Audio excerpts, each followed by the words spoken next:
Alright guys, today I'm coming out with my gunslinger or blade barrage hunter build. Obviously you're going to want to run middle tree for this build. You can run whatever jump you want. I like to do triple, but make sure that you have gambler's dodge on. So that way on the off chance you somehow just run out of knives with this build, just go up to an enemy, dodge, you get both your melee charges back. It's awesome. Um, I like to run incendiary grenade because whenever a target is burning, if you kill them, it can still continue on playing with fire. So as far as weapons go, you can run really whatever you want. Doesn't really matter. But two perks that I think pair really nicely with this build, since you're always going to be throwing out knives, is Swashbuckler, so you're always going to have that 5 times damage buff, and also Golden Tricorn. It's pretty easy to get Golden Tricorn now on a lot of weapons. Swashbuckler, I've weirdly been seeing less of. Um, and then the exotic I like to run personally is Scalahorn for that extra damage, but like I said, you're basically just always throwing knives with this build.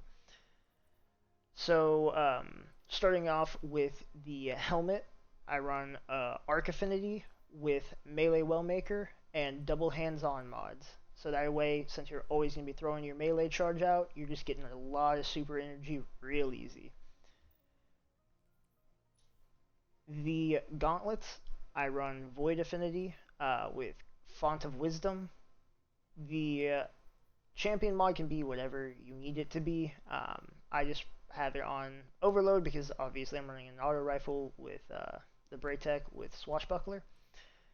And then Focusing Strike so that you get class ability energy whenever you damage your melee. So just your mobility doesn't really matter, considering that you can just throw knives, which you're always going to be doing, to get your dodge back, and then that dodge allows you to keep throwing knives, so just it feeds into each other really well.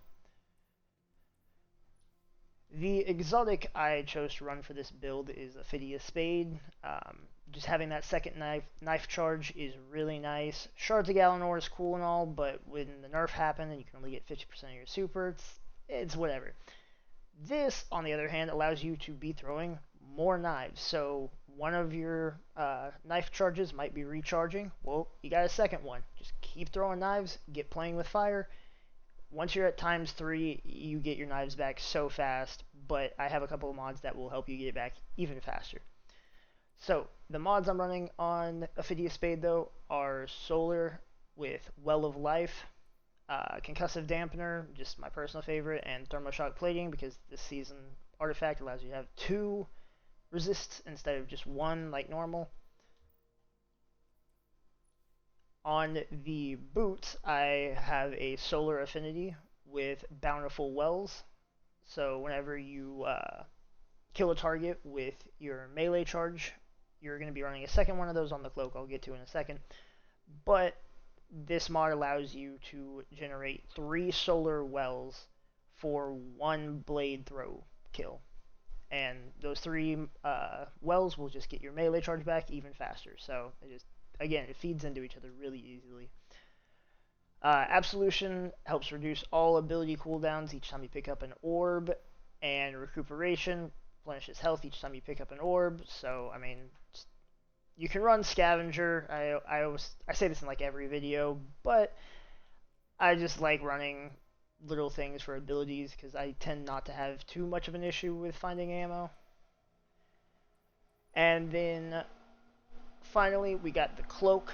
Run Arc Affinity so that you got Outreach, so reduces your melee cooldown anytime you're using your class ability, which is kind of overkill considering you got Gambler's Dodge, but I didn't really have anything else I wanted to put on there, so.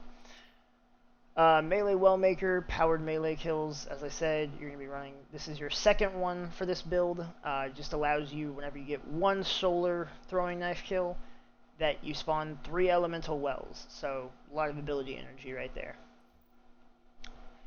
Your primary stats you're going to want to spec into for this build is going to be your melee cooldown, obviously. I just have mine at 83. You can take it to 100 if you want, but I find 83 works very well, and I just don't have the best stat armor for my hunter right now. So the other things I would say to kind of stress to spec into is going to be your resilience and your recovery, just to make sure that you keep your health up and so that you can keep throwing out your knives. Intellect, not really that important, simply because you're going to be having Font of Wisdom with... Oh, wait, wrong armor piece. There we go. Font of Wisdom, so you're going to be maxing out your intellect stat every time you pick up one of those solar wells from a knife kill, and you've got 3, so you're always going to have max intellect basically just right off that mod. And then that on top of hands-on, so every time you get that melee kill, extra energy, so it just all works really well. I don't understand why people say that the light subclasses have no synergy. They've got some pretty good ones if you work for it. And lastly but not least, I like to show off my Destiny look for this build. I kind of liked this Phoenix look, so I went with Horizon Blush for the shader. Felt like it just really looked nice. And then the Cartographer mask, Solstice grips, Queen Cobra for the Ophidia Spade ornament, and then the Solstice Strides and the Iron Pledge ornament. So that is my Hunter Blade Barrage build without using Monte Carlo or Shards of Galanor.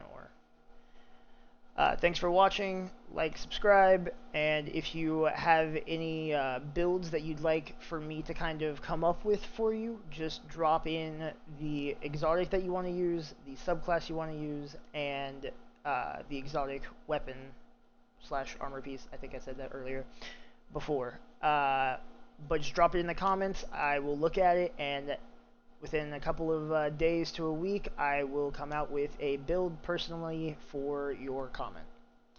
Thanks for watching.